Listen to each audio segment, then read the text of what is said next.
Halo guys, di sini saya akan mempresentasikan tugas manajemen organisasi, sistem pengendalian manajemen. Perkenalkan, nama saya Angela Febrianti Alvin Mumba, NIM 2405022. Jurusan Teknologi Informatika, Prodi Sistem Informasi. Tujuan presentasi. Tujuan presentasi adalah untuk menyampaikan informasi, ide atau solusi secara jelas dan terstruktur kepada audis. Presentasi juga bertujuan untuk 1. Memberikan informasi, 2. Meyakinkan audis, 3. Mengajak diskusi, 4. Meningkatkan pemahaman. Isi presentasi. 1. Penjelasan struktur pengendalian manajemen, 2. Penjelasan proses pengendalian manajemen, 3. Contoh nyata penerapan pengendalian manajemen organisasi.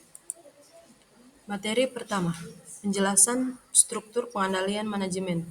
Struktur pengendalian manajemen, pusat biaya mengelola biaya operasional dengan fokus pada efisien.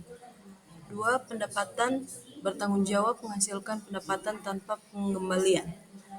3. Pusat laba, mengelola pendapatan dan biaya untuk memaksimalkan laba. 4. Pusat investasi, bertanggung jawab atas laba dan pengelolaan aset untuk meningkatkan ROI.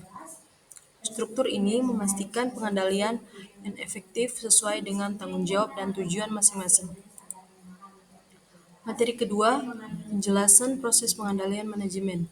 Struktur pengendalian manajemen yaitu 1. Pusat biaya, mengelola biaya operasional dengan fokus pada efisien. 2. Pusat pendapatan, bertanggung jawab menghasilkan pendapatan tanpa mengendalikan biaya.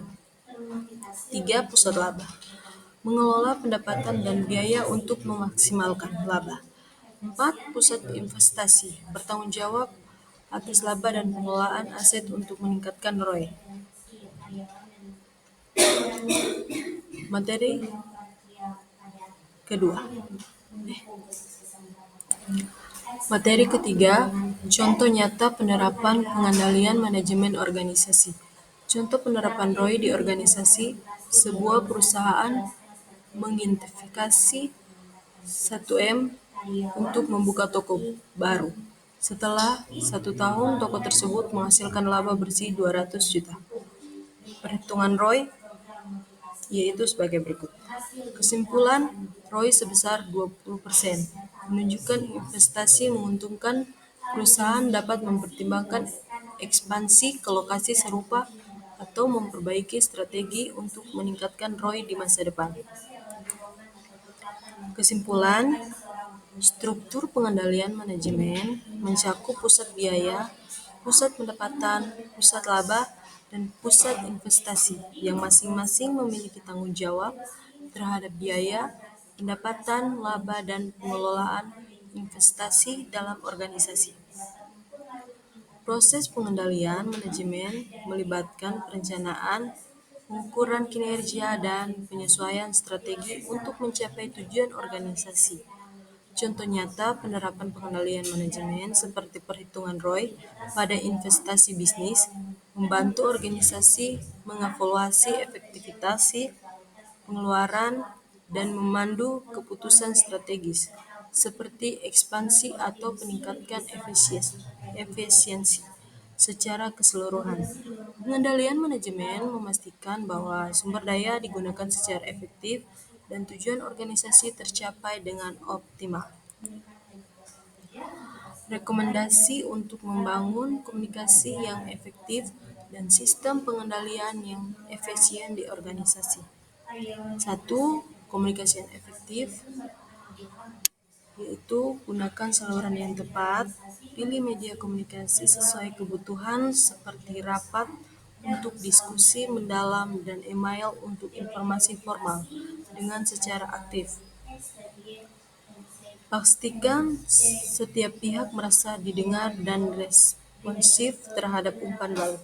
Sampaikan pesan yang jelas, yaitu hindari ambigu dan gunakan bahasa yang mudah dimengerti oleh semua pihak. Kedua, sistem pengendalian yang efisien. Di dalamnya itu tentukan indikator kinerja yang jelas. Gunakan metrik yang terukur seperti ROI atau laba bersih untuk menilai kinerja. Monitor dan evaluasi secara rutin. Lakukan penilaian berkala untuk menyesuaikan strategi jika diperlukan. Tingkatkan transparansi. Pastikan semua pihak mengetahui tujuan dan hasil pengendalian untuk menciptakan akuntabilitas. Terima kasih.